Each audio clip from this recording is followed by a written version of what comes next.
Au cœur de la société. Au cœur de la société est une émission préparée en synergie par les radios Inzamba, Agatekakawe, Radio RPA, Ijwi Yawanyagihugu, ainsi que la radio-télévision Renaissance. La culture du thé est la deuxième source des recettes d'exportation du Burundi. Par contre, la quantité du thé exporté ainsi que les devises rapportées par ce produit ont connu une diminution continuelle les 5 dernières années. Quelles sont les causes de cette décroissance de la production du thé? Que devraient faire les principaux acteurs de ce secteur, c'est-à-dire l'État et les théiculteurs, pour améliorer en quantité et en qualité la production de cette culture d'exportation? Voilà sur quoi va porter ce mini-magazine au cœur de la société de ce 9 octobre 2021.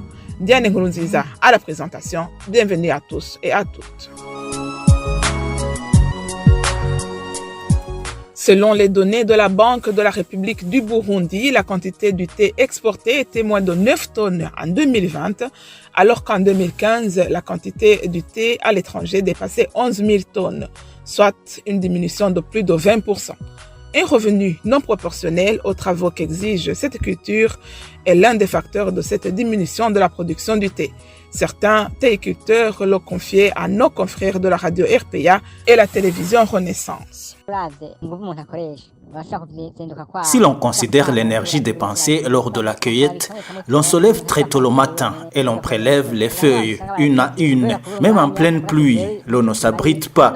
C'est impossible de faire la cueillette seul. Tu dois engager quelqu'un pour t'aider. Certains ont abandonné la culture du thé et d'autres transforment les tiges en boîte de chauffage parce qu'ils ne voient pas son importance. Un autre problème qui hante les théiculteurs, c'est l'absence des engrais appropriés. L'engrais fabriqué par fourmis n'est pas du tout efficace. L'engrais qu'on utilisait auparavant était beaucoup plus productif. Qu'ils augmentent alors le prix du thé chez les théiculteurs pour que nous continuions à travailler dans nos champs étant à l'aise.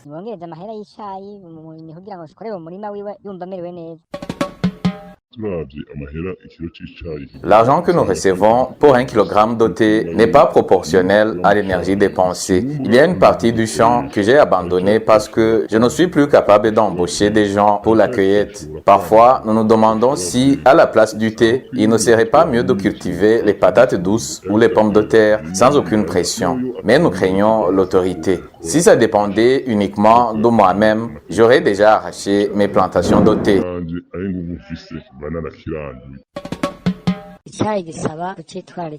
Le théier nécessite beaucoup d'entretien pour être productif. Quand vous ne faites la cueillette que rarement, le théier ne produit plus beaucoup de feuilles. Un autre obstacle, c'est l'engrais que le TB donne sous forme de crédit. Lors du paiement des théiculteurs, nous sommes obligés de rembourser ces dettes et ça nous décourage. Il nous arrive même que nous n'acceptons plus ces engrais à rembourser. Le ministère ayant l'agriculture dans ses attributions n'ignore pas le désistement de certains théiculteurs à entretenir leurs champs. Par ailleurs, ce ministère s'est engagé à accroître chaque année d'au moins 20% de la production du thé. Deoguide Lurema, ministre de l'Agriculture, l'a annoncé dans sa conférence de presse du 12 août de cette année. Multiplier les pépinières de théier, augmenter les embravures dans les régions naturelles d'Outousi, là où la recherche a montré que cette culture peut s'adapter. Sensibiliser davantage les théiculteurs à bien entretenir leurs champs, à procéder à la reconversion théicole. Il est demandé aussi à ceux qui arrachent les plantations d'abandonner cette mauvaise pratique et d'utiliser les engrais.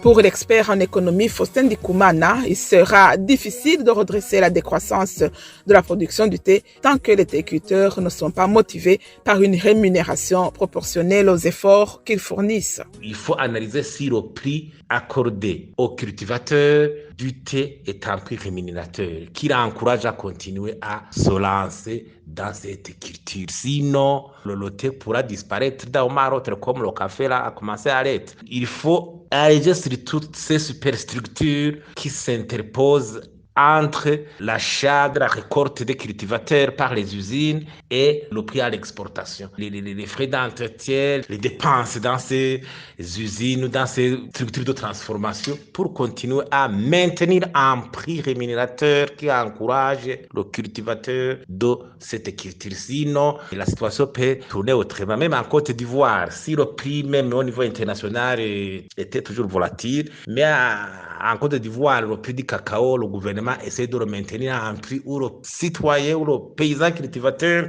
ne sent plus ces chocs liés à ces perturbations du prix au niveau du marché international. Et c'est comme ça que ces cultures ont été entretenues, ont continué à procurer beaucoup de devises au pays.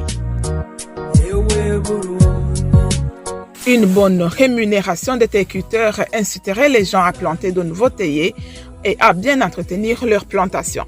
Le Burundi pourrait prendre l'exemple du Kenya, premier pays producteur de thé en Afrique et troisième au monde, qui donne 70% du prix du marché aux théiculteurs. C'est par ici que prend fin son mini-magazine au cœur de la société d'aujourd'hui. Diane Nkurunziza était à la présentation. Au revoir. C'était l'émission Au cœur de la société.